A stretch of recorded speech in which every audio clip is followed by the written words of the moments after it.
led by the Minister responsible for electricity, Dr. Kgosientsho Ramokgopa. This morning he is joined by Mr. Eric Shunmakam, who is from Eskom's generation, as well as Eskom's spokesperson, Ms. Daphne Mukwena. Colleagues, the Minister will kick us off with his presentation and his opening remarks, and thereafter we will open the floor to questions from members of the media. And therefore, without any further delay, I wish to invite the Minister to the podium to commence with the briefing. Thanks.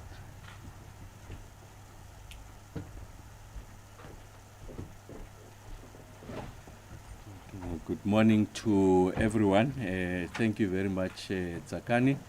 And just to extend my warm and sincere greetings to everyone at home, households, businesses that have taken time to listen to this media briefing. As is the norm, we take this occasion to take the country on the performance and the status of the grid and any other action that we are taking to ensure that we continue to improve the performance of the grid. I think it will be appropriate at the outset just to take the opportunity to congratulate the team Eskom, led of course at the apex by the chairperson and the board, Dr. Mteto, the CEO, Mr. Dan Marukane, and his able and competent executive management team, and in particular the head of generation, Mr. Bekin Mumalo, and the many men and women, honest, patriotic,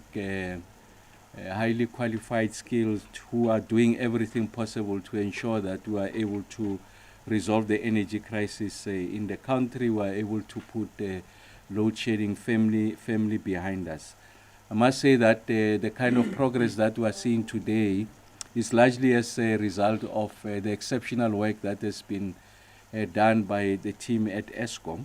I've made the point on multiple occasions that we've turned the corner, and I want to confirm that indeed we have turned the corner. We are making significant strides to ensure that finally we get to see the back of load shedding.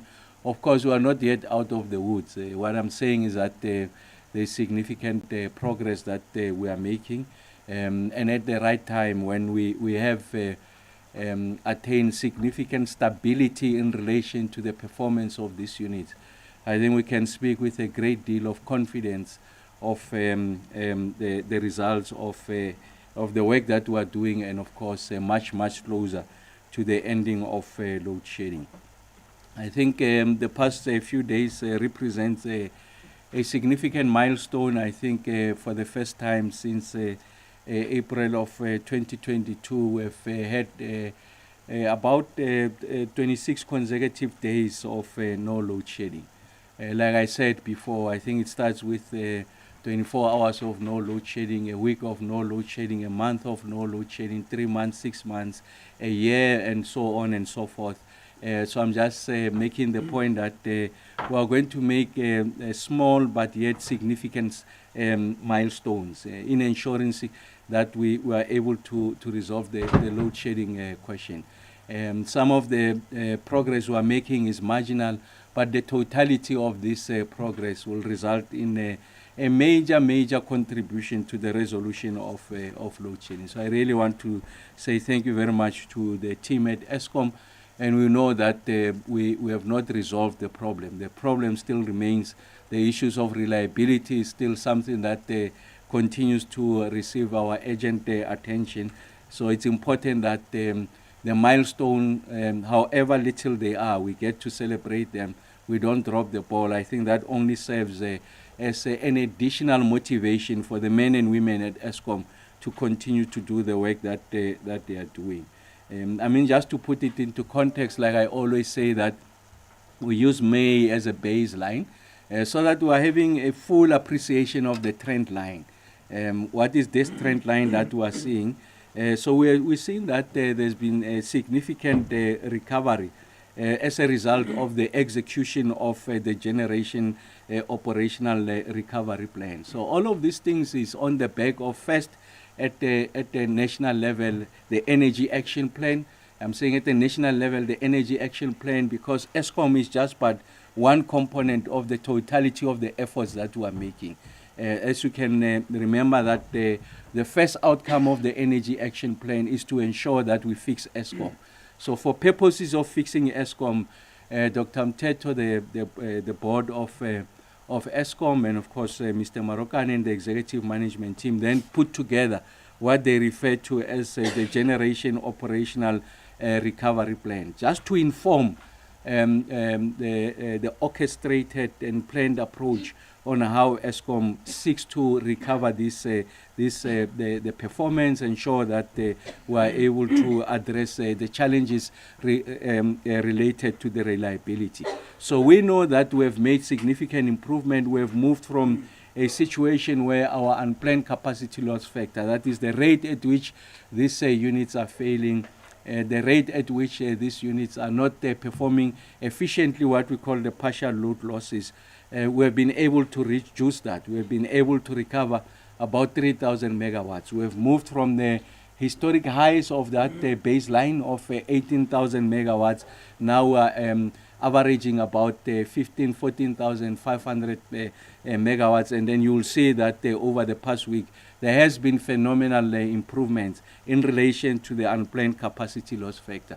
So the point I'm making is that this execution that we are seeing is on the back of a plan that is well thought out.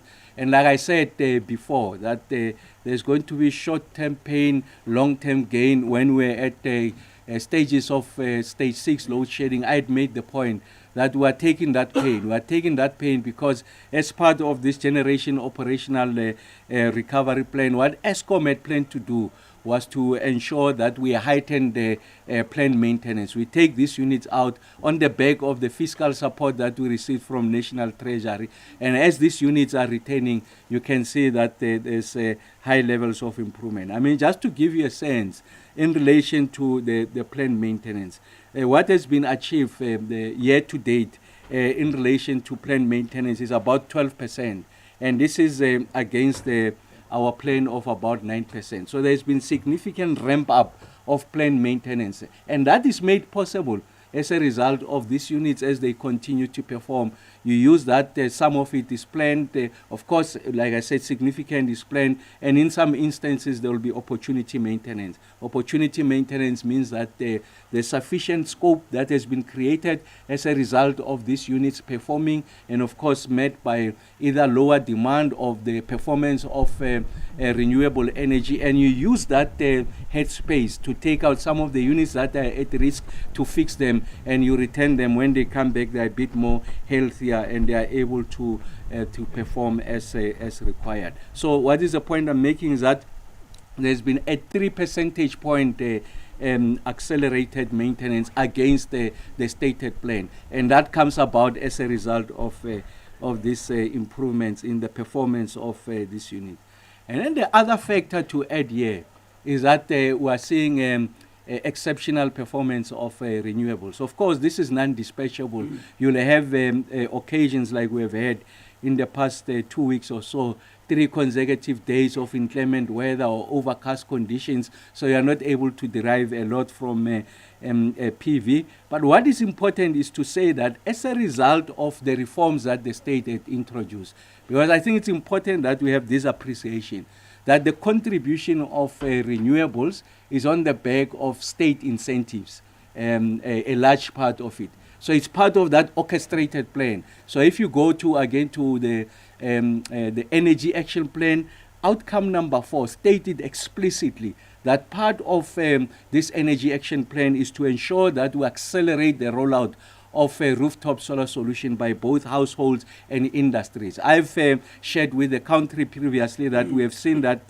there's been a doubling of the capacity of rooftop solar.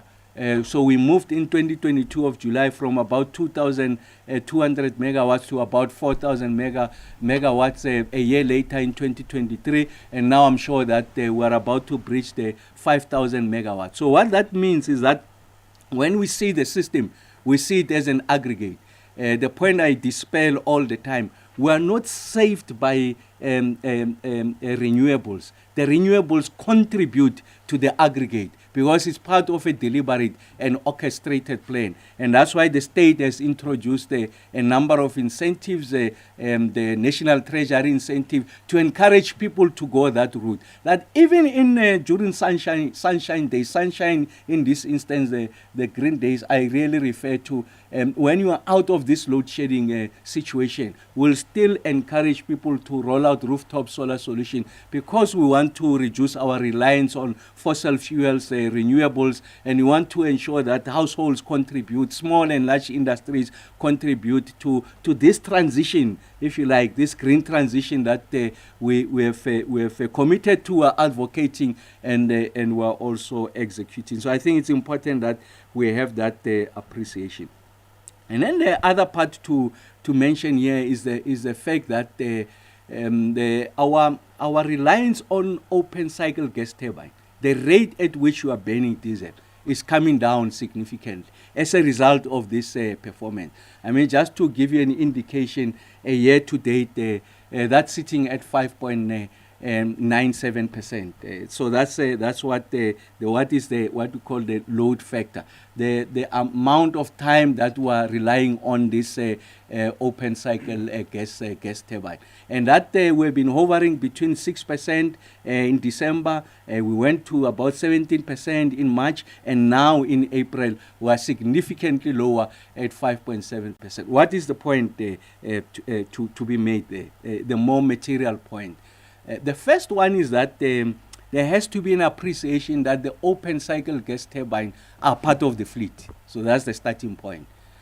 And they are designed to come into play during morning and peak and afternoon peak, when we anticipate that the generation might not be sufficient to meet the demand. Then you engage the open cycle gas turbine. So they are meant to be engaged, but the greater the performance of the entire fleet outside the open cycle gas turbines, it means that you are going to engage them less and less. So it means that you are going to burn less and less diesel, because we know this is the most expensive form of fuel. So I've seen others saying we are banning, Eskom is banning this so that you get to improve the prospects of the incumbent when it comes to 29th of May. No, those are some of the falsehoods that are peddled. What are the facts? The fact is that 5.7%, if you like, year to date, and of course we are not even experiencing load shedding. And just to give you an appreciation that at the height of the intensity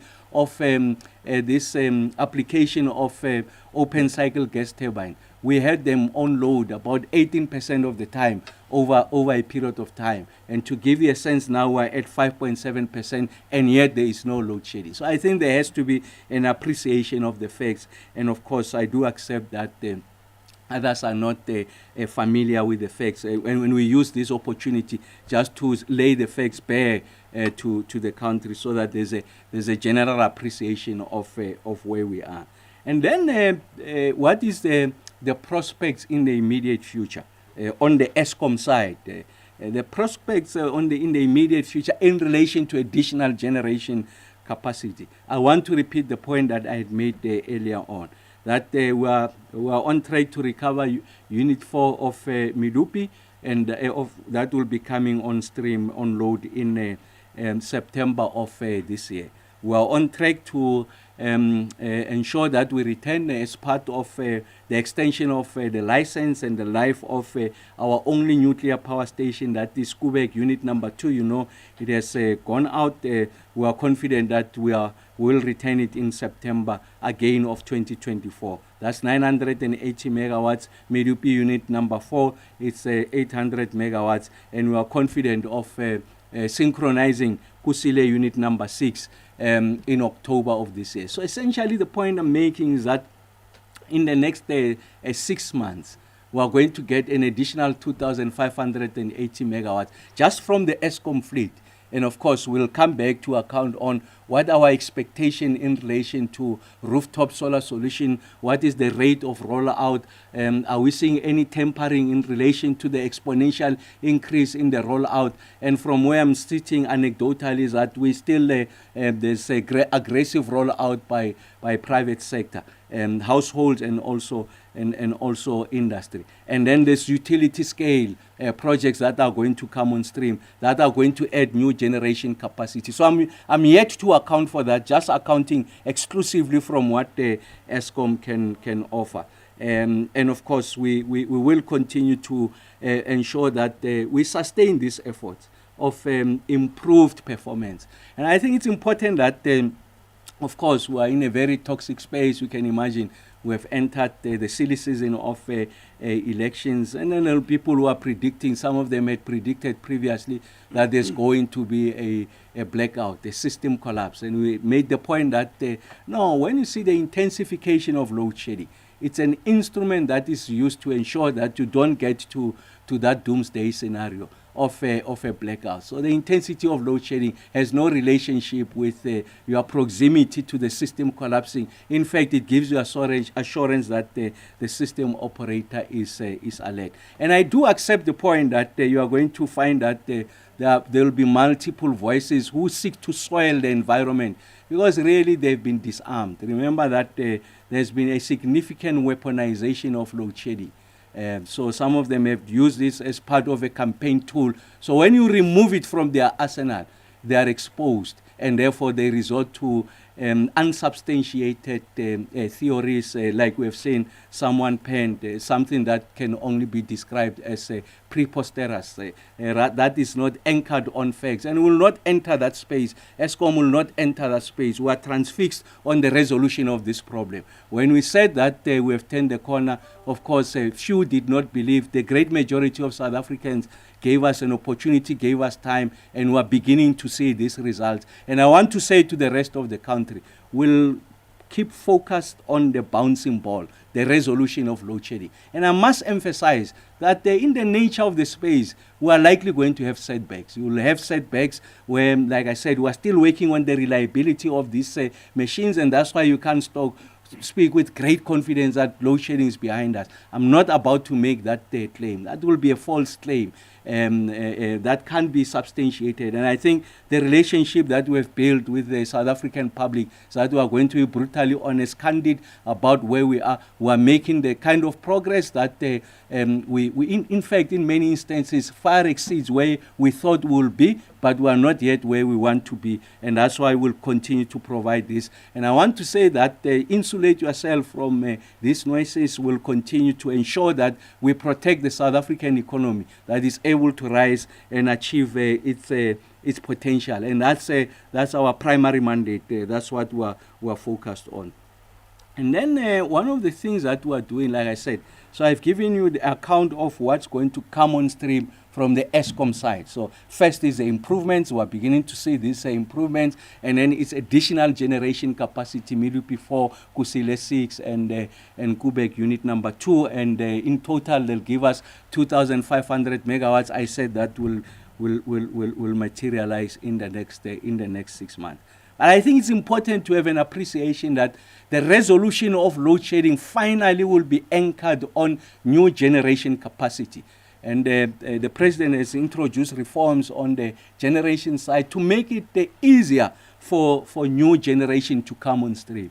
And one of the projects that has come on stream, it's a trailblazer in many respects. First is that is the largest, one of the largest rather, a hybrid solar and battery storage solution. And in fact, the largest on the continent, but one of the largest in the world. 540 megawatts of PV and 225 megawatts of battery storage, or if you like, 1,140 megawatts hours of battery storage. So first is a trailblazer in that is one of the biggest in the world and the biggest on the continent. So that's the first one. The second one, and for me this is particularly telling, is that it begins to approximate, if you like, base load conditions. So makes it possible that during the day we get fed from from PV. The additional excess capacity is used to recharge the batteries.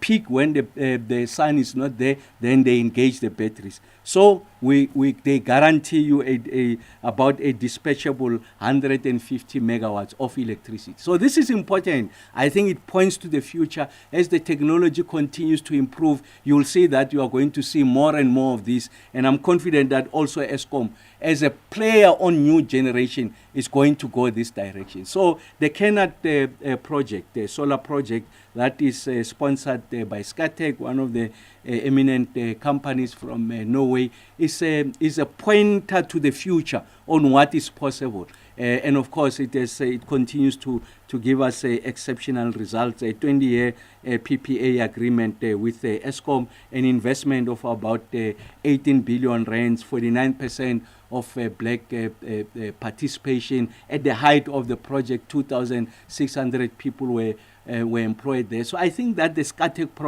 project is meaningful in many ways. And I think what this does is to reassert South Africa's unassailable position on the continent as a leader in relation to innovations around renewables and how you are able to get a proper mix of fossil fuels, that is coal and renewables, and the degree to which you are able to transition. So it's important that we have a full appreciation that while the focus in the short term, the shortest path to the resolution of load shedding sits with Eskom, the issue of energy security is Eskom Plus. What is that plus? Is new players in the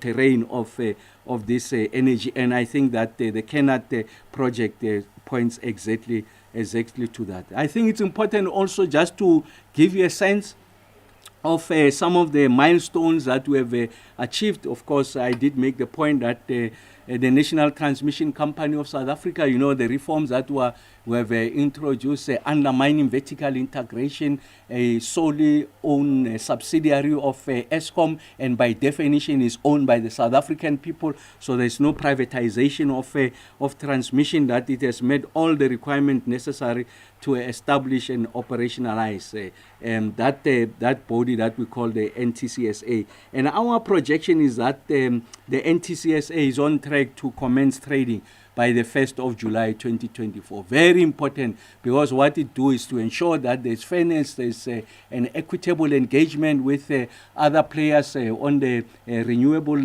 energy side, new generation capacity, and the multiplicity of buyers, enable those private transactions, is going to democratize this space, is going to encourage adoption of the technologies, and in so doing introduce greater levels of efficiency. There's going to be competition. What competition does is invariably drives down prices, and therefore will not have energy poverty. By energy poverty, I mean the electricity is available, you don't have load shedding, but people can't afford electricity because of the higher tariff structure. So with this, the introduction of the NTCSA and the role that we expect it to play when it creates that democratic platform, greater competition, greater producers of electricity, more competition, and therefore we are able to drive down the cost of prices.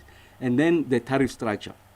And another milestone is a point I've made earlier on, that the Department of Fishery, Forestry and Environment has published the solar PV and battery storage exclusion norms and for implementation. And what this does is to ensure that we allow for exclusions for the development of battery storage and solar PV facilities in areas that are confirmed to be low to medium environmental sensitivity without obtaining an environmental authorization prior to commencement. So what is the significance of this? One of the delays in onboarding new generation capacity is the regulatory requirement. And one of those regulatory requirements is that you must obtain a positive environmental impact assessment. By that we mean the net result of your project will not harm the environment. So the Department of Fisheries and Forestry, as a custodian of this asset, has an obligation to ensure that these practices, this new development don't harm the environment, and which, of course, can be recovered over a period of time. That takes an inordinate amount of time. So we have, the DFFE has identified what we call exclusions area, areas that are less sensitive from an environmental perspective. And if that is confirmed to be less sensitive, you don't have to go through the inordinate process of getting a license. So what that does, it truncates the permitting and licensing period, and therefore projects are able to get quicker to financial close, and therefore by definition they are able to get on stream as quickly as possible. And also just to say that Eskom has published a draft market code for consultation outlining the proposed rules for a future competitive wholesale electricity market. Once the ERA bill is enabled, the NTSA will submit the code to NERSA. Like I said, it's about democratizing that space, ensuring that there's greater players in this space, that we are resolute on ensuring that we are able to introduce new players. Like I said, Eskom is also going to buttress its contribution on the generation side. So what we're trying to do is that you don't concentrate all the generation capacity just in one entity. And when there are occasions where this entity is not performing because of objective and subjective reasons, some of them were ventilated during the Zondo Commission, then the country is exposed. So you are de-risking that environment by introducing new players. So you don't concentrate the risk, you are de-risking it. And in that way, in addition to the competitiveness and of course the price point, it's also the issue of de-risking, and the NTCSA is going to play that role. And the RFP also was released for the third window of battery storage IPP on March the 28th for a further 616 megawatts to be constructed at 5 substation sites in the Free State. Like I said, what is the importance of battery storage? The importance of battery storage is that the endowments that we have, in particular the irradiation level, the sun, the ability to produce electricity using the sun, the technology that is associated with that, you can only achieve it during the day. And therefore it means that you are losing that opportunity in the evening and the morning when we really need this electricity, because that's when it peaks. What battery does is that during the day when you have the sun, you are able to use it for whatever purpose, but you are able to charge the battery, so that at the time when you don't have the sun, we are engaging the batteries that are the ones that contribute to the grid. So essentially, the PV, it's approximating what I call base load condition, is available almost 24 hours of the day, is dispatchable. Of course, you're going to run into problems when you have consistent period of inclement weather, overcast condition. But the point we're making is that we're migrating in that area. So there's a greater appreciation in the country that we will get to that stage. And then bid window number 5, I'm happy to say that 11 projects have reached a commercial close. Of course, they take time, this project, to reach a commercial close. 11 of them have reached with the remainder of the projects being withdrawn. Bid window number 6 projects have reached legal close, and 4 still awaiting budget codes from Eskom to proceed to commercial close. And with regards to the risk mitigation independent power producer procurement program on renewable and hybrid projects, 7 preferred bidders have completed construction or reached legal close to date, while the remaining 4 of the preferred bidders have failed to go to the next stages. But the point I'm making is that we want to reduce that failure rate. Of course, it's a function of the preparedness of the project sponsor, but it's also a function of the kind of the response from the state, from a permitting and licensing point of view. And I've made the case, there's work that the DFFE is doing to truncate that process. There's work that the Water and Sanitation is doing to address the issues of water use license. There's work that Eskom is doing on expropriation of land. This will apply to a new transmission line so that we are able to accelerate the path where we'll be constructing this transmission line. So it's the totality of these efforts that are going to ensure that we achieve energy security. But what is important, the point we emphasize is that Eskom is a large player in this space, and thanks to the leadership of Dr. Mthethwa, the board, Mr. Marokan, we are seeing the kind of progress that we are seeing against the few who had thought that this is not possible, those who wanted to leverage this as we go into the silly season. We will disarm them, we will remove the weaponization of load shedding, and ensure that we are able to address the energy security, address the requirements to grow the South African economy. I think that's the point to emphasize. And really, I thought that it's important as a last slide just to show that we are beginning to see the kind of improvement that we are desiring. I mean, just to give a sense, at the period of March, your unplanned capacity loss factor, the rate at which we are losing these units, the rate at which these units are not efficient is coming down. I mean, if you remember the baseline of May, like I said, we're sitting at about 18,000 megawatts we're bringing down. So the average of the week from the 8th to the 12th of April, we're sitting at about 13,900 megawatts. The week after, again at 14,000 megawatts. Today, we're still at about 13,000 megawatts. So we want to maintain that, but over a period, even bring it sub 13,000 megawatts. But it's a function of a steady, orchestrated, but deliberate effort on the part of Eskom. And I really want to say to the Eskom team, the totality of the men and women committed to the resolution of this crisis, we are exceptionally grateful as we add new generation capacity to ensure that we protect and sustain the South African economy. Thank you very much, Taka.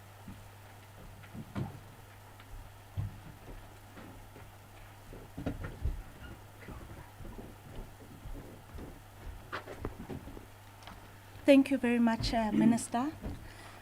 Colleagues, we'll now open the floor to questions from members of the media.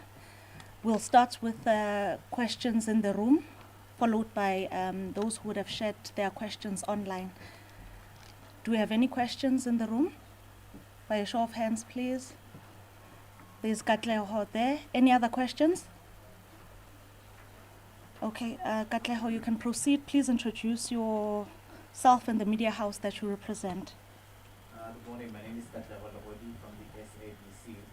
I just wanted to find out, Minister, in terms of the silly season where we find ourselves now, and the politicians really going into this space to say after the elections we're going to see a ramped up load shedding, also saying that this is playing out, looking at the fact that we saw NASA and the approval of load shedding up to stage 16, and then saying that really when you look at it, that was us being prepared for a ramped up load shedding because of where we find ourselves now. Could we allay fears really to the public that we find ourselves here, and not because of the elections, but because of the fact that the work that has been done over time?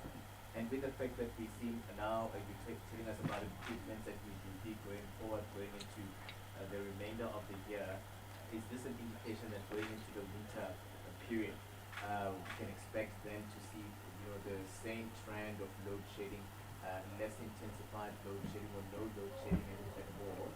Are there plans underway there by Eskom whereby as we go into this period, then we'll see just a difference of work and different approaches, looking at the fact that now there's going to be more demand than expected or anticipated because we're in winter? Thank you, Katlao. Peliswa, do we have questions online?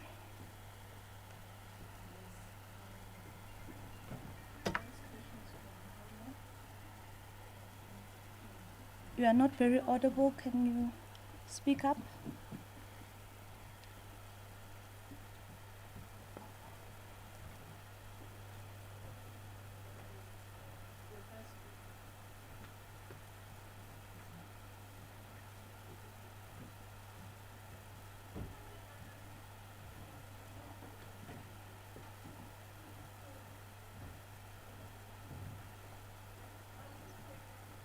Thank you, Mr. Gani. I hope you can hear me now. The first question is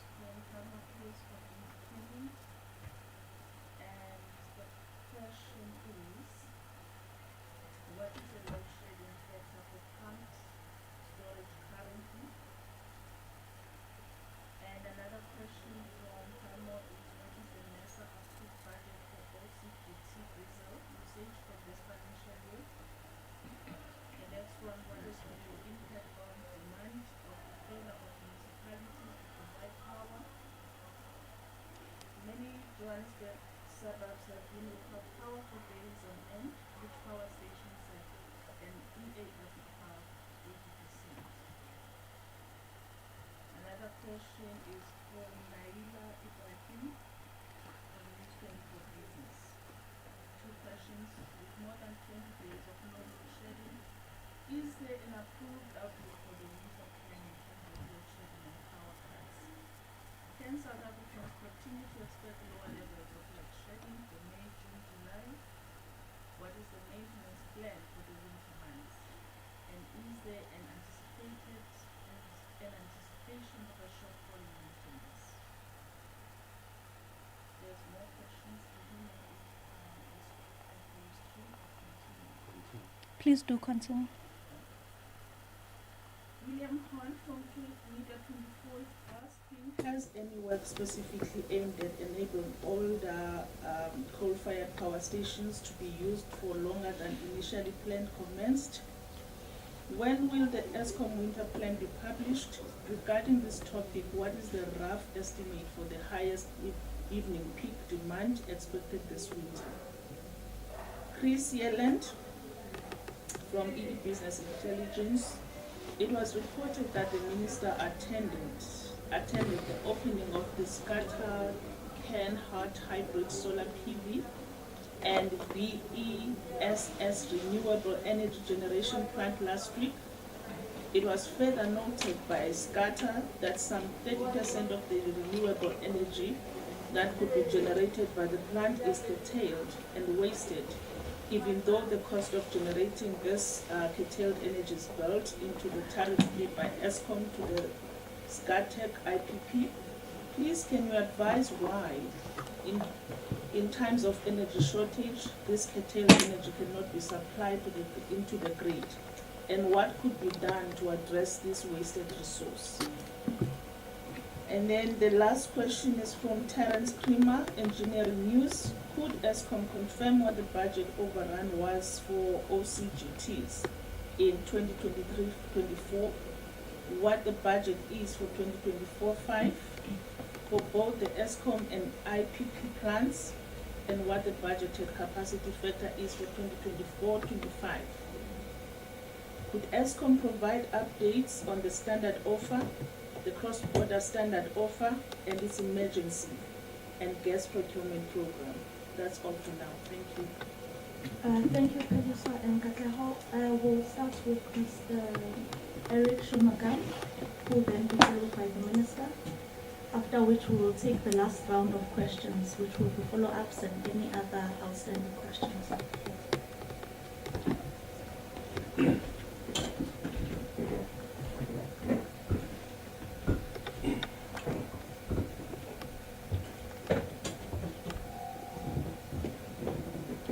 Thank you, colleagues, for giving me the opportunity to respond. In terms of the questions that Helmut has actually raised, with regards to the load factor for the pump storage, Helmut, I'll have to get back to you. But as you know, we tend to use that resource during the day because it's free. And then during the evenings, we tend to generate so that we can build up the reserves, but I will have to get back to you with regards to the actual load factor. The maintenance plans, I think just to answer some of the questions that also followed through, ESCOM has a media briefing on Friday, the 26th, and we will definitely at this media briefing present the winter outlook. You're aware that the winter outlook starts from April and then moves on to August. So we will definitely present that. The objective is, like last year, we will present 3 scenarios, and for each of the scenarios, we will share what the planned outlook for load shedding is. ESCOM's objective is to actually be below the first scenario, which is the 14,000 megawatts, and I think as reflected by the Minister today, we are starting to see that. The figures are actually, in terms of breakdowns, goes below 14,000. That would be in terms of the uncontrolled. In terms of controlled, planned maintenance, the objective is to actually have planned maintenance to below 3,500. But we will share all those details with you on Friday. In terms of the demand, once again, I think we'll share that on Friday. But if you're looking at last year, the winter demand sort of peaked above 33 gigawatts. Driving to this media briefing this morning, if you're looking at the weather patterns, for example, this week, the projections is that the weather is going to be above 28 degrees. So I think it makes it very difficult for the forecasters, and when we do speak to the forecasters, the ESCOM forecasters, it's becoming now increasingly difficult because we are starting to see the slight change in weather patterns. Terence, in terms of the budget, yes, I think I can confirm, and I think as stated about 2 weeks ago, the budget on the OCGTs for the financial year 2024, it was over. The actual was was over the budget at 33 billion rand against a budget of 30 billion rand. And once again, I think when ESCOM made the decision, we are very aware when one looks at what happened in February and March, we know for a fact that we had higher stages of load shedding, so we had to compensate by using the OCGTs as a trade-off against further load shedding. Minister, I think those are some of the questions I've got here. Have I missed any other questions? Thank you very much.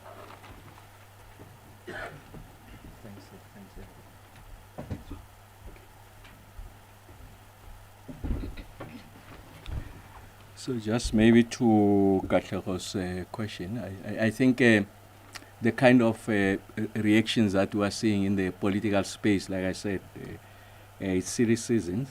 It's to be expected, and I think that speaks to a number of things. Just the hypocrisy of some of the actors in the space. I mean, last year we went through a relatively better winter in relation from the intensity of load shedding. We did have load shedding. And part of how we got out of that situation was to engage the OCGT higher than what is the norm, so that they were able to protect the South African economy. And to the point that Eric has just made, that also has got the results in relation to your inability to remain within the approved budget. Like I said all the time, it was just an appreciation that the country's economy can afford significantly higher stages of load shedding. First, it can afford load shedding, but I think it gets more acute when you have higher stages of load shedding. So even at that point, when we are running these OCGTs and having some degree of load shedding, people were not raising these issues. And I made the point that when we go into the more warmer periods from September, ESCOM is going to be very aggressive on planned maintenance. We went through a relatively better December. I'm saying relatively better because from the 14th until I think the 1st of January this year, we didn't have load shedding. So there were no issues. Now we are very close to an election. All that we are doing is to execute against the plan that we had set for ourselves.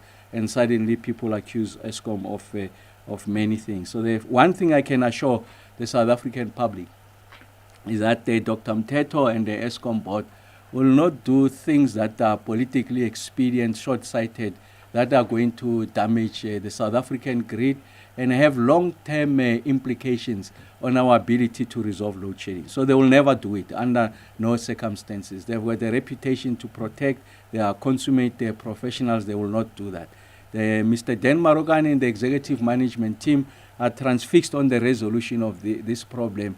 These are engineers, highly qualified, sought after, and they will not do anything that is harmful to our ability to resolve this question. And myself, as the minister, I will never pick up a phone and say to Dr. Mteto, say to Mr. Marogane, keep the lights on at all costs. It will never happen. That's not the relationship we have. I had said it previously, I've been appointed to ensure that, of course, to reduce the intensity of load shedding, its frequency, and ultimately it must be eliminated. And I said that we are going to do things by the book.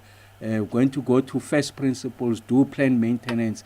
Like I said, short-term pain, long-term gain. Of course, it's got other implications, but I think for purposes of the grid, we are going to ensure that we continue to protect the grid. And I do sympathize with some of the political actors, some of the statements they make, some of the writings, the articles they pen. I appreciate that they have no knowledge about, or limited knowledge in relation to the performance of these complex engineering systems. And of course, as this the leader of the opposition has written a paper, and I think his knowledge about the complex engineering questions is legendary. I think we all know his inherent limitations, and I think we use this platform to also inform and guide around how you resolve these questions. So it's not a political football, it's a resolution of this problem, and we do sympathize. We'll be very patient that some of them really don't understand, and we'll take time to explain ourselves, ensure that we resolve this question. And like I said, and then they enter that space because they've been completely disarmed. They've tried to weaponize load shedding, when load shedding has got significant devastating impact on the South African economy. As I speak to you now, there are many people who are watching who are out of employment as a result of load shedding. So the speed with which we resolve it is important, so that we are able to save more jobs. And then once we resolve it, ultimately investments will come back and people will get into employment. So we do accept that there are those limitations, and will take time to explain. I want to say to the South African people, we are not taking any expedient measures. If you look at the so-called banning of the diesel, I did say for the financial year 2024, the period, the year to date in April, we are at 5.7%, engaging it during the morning peak and also the afternoon peak for exactly that, because these are peakers and will not do everything to place the burden on the South African consumer. Because ultimately, when you ban this diesel, is the end consumer that must pay the price. Is going to be found in the tariff structure. And we know that the tariff has just gone up by about 12%. Eskom municipalities, beginning of the financial year, starting in July, is likely going to go up. So the consumer is under significant strain. So it's not our intention to ensure that we place additional burden on the part of the consumer. And I really want to say that there is no truth in that suggestion to say that Eskom is doing everything possible to ensure that we keep the lights on. The nature of this system are such that you'll be exposed if you run that expedient measure. These units will fail in their cluster. Even if you were to run the OCGT, will not be sufficient to stave off load shedding. And that's why we need to do things by the book. Thank you very much to the board of Eskom and the executive management team and the men and women, the many at Eskom. I do convey the message every time when I visit them. NERSA did release a statement to say that no, when you see these publications on the protocols of the stages, there is no relationship with the anticipated performance of the grid. So, and that point, I made it clear previously.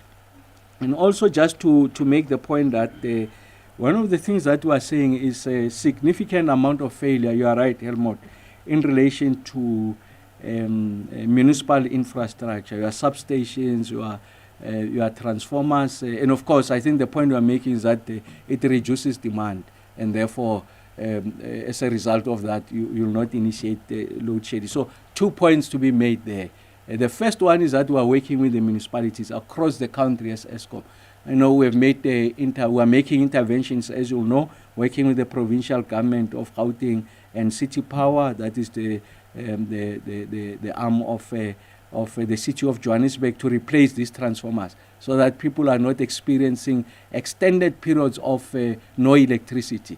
And of course, it comes with conditions, no illegal connections. People must commit to paying that penalty. That amounts to 500 rands a month. Once 60% of the consumers served by that infrastructure have committed to that, then you roll out. So it's not like a blank check. And communities are responding and have an appreciation of the cost of illegal connections. We are doing the same with eThekwini. We'll be making those interventions. We are doing the same with Limpopo, making similar interventions in the Northern Cape when I visit these provinces. So what's the point I'm making is that it's not in the interest of anyone for communities not to have electricity. So it shouldn't be about whether there's less demand on the grid. It's about people having a reliable and consistent supply of electricity. Even when we bring them on stream, once the performance of these units continues, sustain this trend line, we should have sufficient to service them.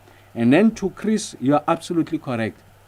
I visited about of the renewable energy projects that are already on stream, that is producing the megawatts.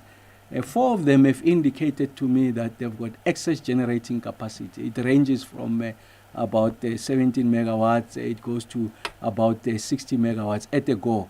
And the point I'm making is that their contracted amount to ESCOM is such that once they exceed that contracted amount, essentially they throw away this electricity. And this is in the midst of an energy challenge in the country. We have already initiated discussions with ESCOM and the IPP office to see how best we can design an intervention that makes it possible for us to benefit from that excess generated capacity without undermining what essentially was a public process to contract the megawatts, so that the process its credibility is not called into question by other bidders who have lost, to say that, but you said you want this amount and suddenly you are buying this excess generating capacity. It really improves the financial model of those who have already rolled out this project. So we are finding a way of ensuring that there is no tension between the two. What is that? The potential tension to undermine what it was essentially a public procurement process that was very explicit on the amount of electricity, the megawatts that we wanted, and the fact that in some instances, for obvious engineering reasons, they've over-designed so that they make it possible for them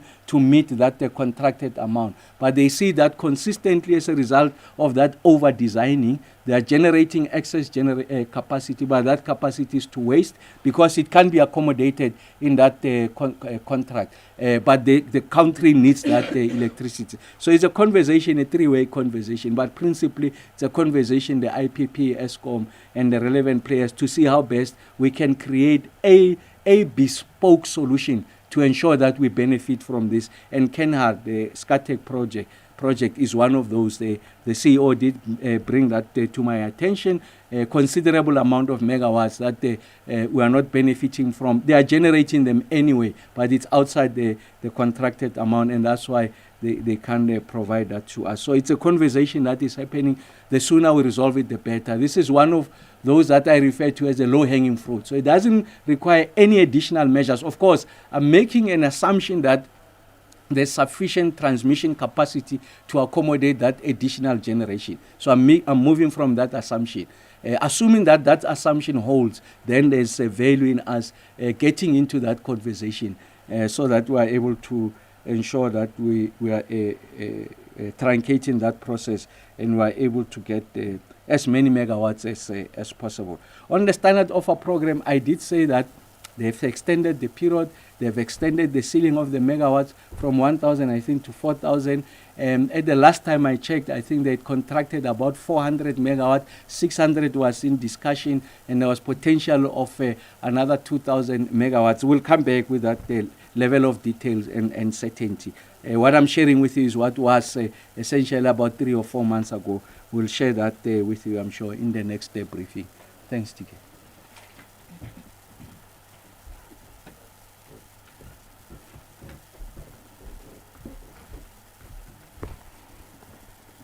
Thank you very much, Minister and Eric, for all the responses and the clarity. We'll now take our last round of questions. Do we have any follow-up questions? Do we have any additional questions? Supplementary questions? We'll start with questions in the room. We've got Katle Hoyet again. Any more in the room before we take Peliswa? So Katle, we'll start with you, and then Peliswa will take us through the online questions. Yeah, mine is an update again, Minister, on the Kgosientsho solar project. We've seen that it's reached commercial. So what does this mean? Does this mean that it's now starting to complement the work that ESCOM is doing? or there's still steps that will still need to now be taken here in terms of us finding, we're getting to benefit from this project? You're saying that really when you look at it, most of the work in terms of resolving ESCOM would see a concerted effort. This forms part of it. When can we expect to see the work starting to be done and us starting to benefit from that project? Thanks, Katlaho. Peliswa? Question that was asked by Helmo, the first now was not answered. The question goes like this: one is 0 megawatt for non-commercial generation for 11 April onwards. And then there is a new question from Janine Erasmus Clay. Please can ESCOM comment on the reduction in the ceiling electricity demand in the past 12 months? How much of this can be attributed to businesses and households investing in renewable energy? And how much is due to a reduction in business activity? How will this impact on ESCOM's earnings? That's all the questions we have at this time. Okay, thank you. Once again, we'll start with Eric, and the Minister will then wrap up. Thanks.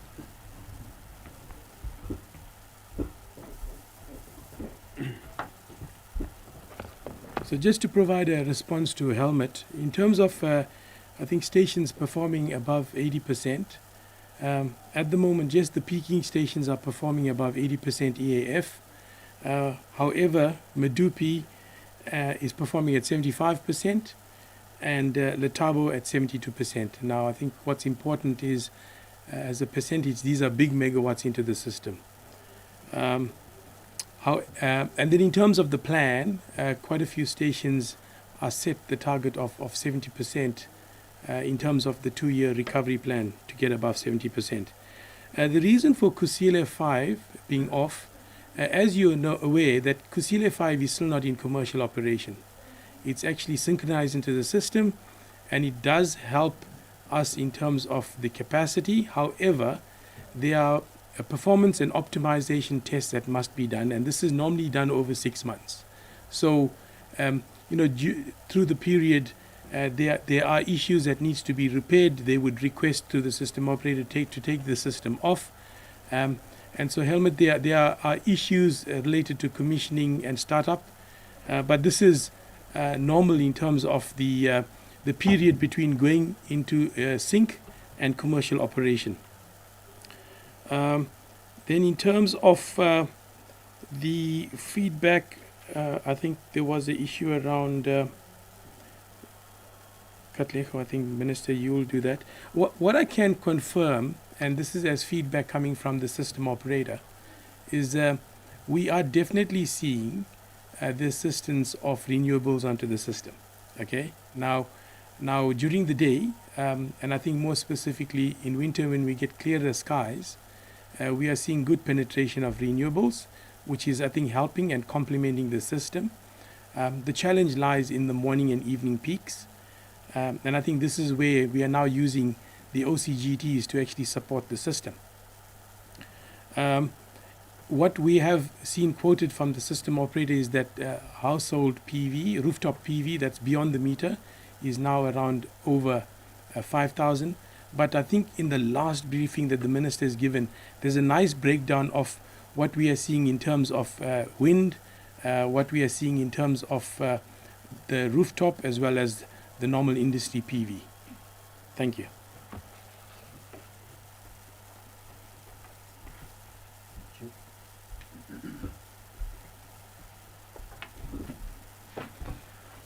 Katleho, to your question, no, Kenad is producing. I think they've been producing for the past 2 months or so. When I went there was to officially inaugurate it, just to say to the country that we've got this asset that is generating a relationship between private and the public that is helping us to guide, if you like, on how best to address the energy challenge in the country and take advantage of innovative solutions, the pairing of PV and battery, to ensure that you have 150 megawatts of dispatchable electricity. So I think, like I said earlier on, It's a trailblazer. It's something that is novel on the continent, and it's an experience that we want to export to other parts of the country. And maybe as I conclude, just to say to the South African public that we're doing everything to rescue the economy of the country by dealing with load shedding. Like I said previously, I want to repeat that we have turned the corner. So we're beginning to see the fruits of our labor, the efforts that the ESCOM has been making is coming to fruition. As I had said previously, when we're at stage 6 load shedding, I had been conveying to you that the short-term pain, long-term gain, we're beginning to see that gain. We are not yet out of the woods. I think that's a point to emphasize. It's in the nature of these machines. When the reliability is not there, that's something that ESCOM is focused on, of course, in this instance, led by the CEO and the head of generation, the entirety of the power station. We must achieve a degree of reliability, and in this way, we can be confident about a sustained contribution of ESCOM towards the kind of energy future we want. And like I said, we'll continue to work as the whole of government, the various ministries, relevant ones, to ensure that we accelerate the onboarding of renewable energy into the grid, including the issues around transmission. So I want to say to the South African public, we will not use the grid to play political football.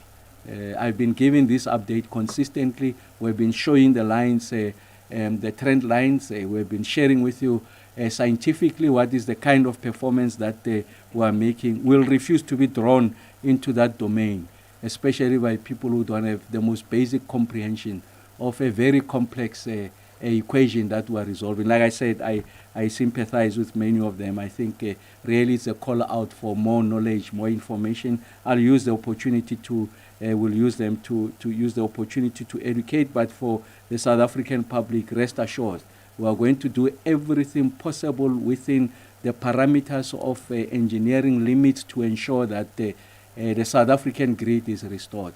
We are able to put load shedding behind us. Like I said, we can see that the future is bright in the terms of the resolution of this problem. We are not yet out of the woods. We'll do everything possible and will not compromise the South African grid.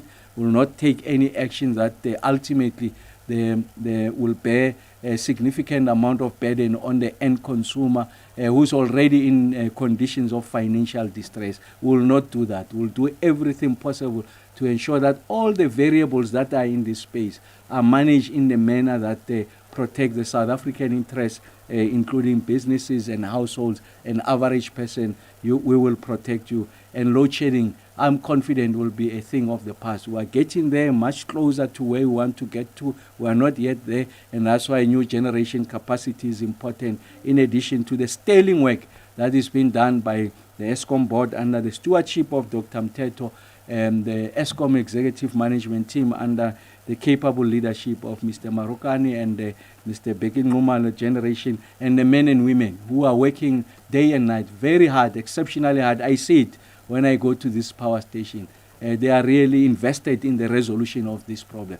There will be bad apples, those will be dealt with, but the critical mass, exceptional numbers, over 90% of the people as ESCOM, good men and women, professional and competent, together with them will resolve this problem. But thank you very much for your attendance. We wish you the best of the week ahead. Thank you.